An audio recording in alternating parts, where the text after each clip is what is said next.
نواز شریف رہا ہونے والے، ڈیل فائنل ہو چکی ہے، بلکہ $3 ارب حکومت پاکستان کو مل چکے ہیں قطر کی طرف سے، باقی 3 ارب بھی چند روز میں مل جائیں گے۔ اور نواز شریف کی رہائی کے لیے جو طریقہ کار اختیار کیا گیا ہے وہ عجیب و غریب ہے۔ یہ جو مریم نواز نے 3 عدد ٹیپس میڈیا کو فراہم کی ہیں، یہی ٹیپس عدالت میں جائیں گی اور عدالت مجبور ہو جائے گی نواز شریف کو رہا کرنے پر۔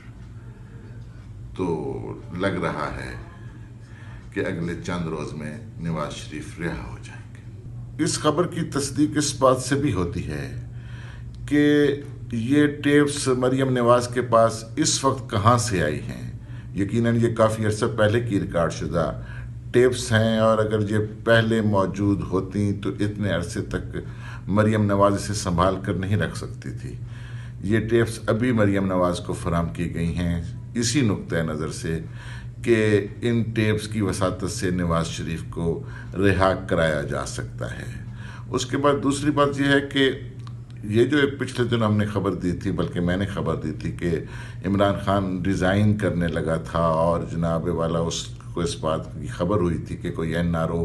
کہیں دوحہ میں کچھ لوگ بیٹھ کر رہے ہیں، جس پر اس نے احتجاج کیا تھا، اور پھر جہانگیر ترین نے اس کو منا لیا تھا۔ وہ اس کو بھی یقیناً یہ تو نہیں ہے کہ وہ تکمیل تک نہیں پہنچا، تو قطر نے جو پہلے پیسے دیے اور جو اب پیسے دیے، اور پھر پاکستان نے قطر کا ویزا بھی جو ہے نا وہ بھی فوری طور پر کر دیا کہ آن ارائیول کے اوپر، اور بہت سارے قطر کے ساتھ جو بہتر مراسم کی اس وقت صورتحال ہے، اس میں یقیناً یہ بات طے ہے کہ یہ بات تسلیم کر لی گئی ہے کہ ہم لوگ کہ پاکستان نواز شریف کو رہا کر رہا ہے۔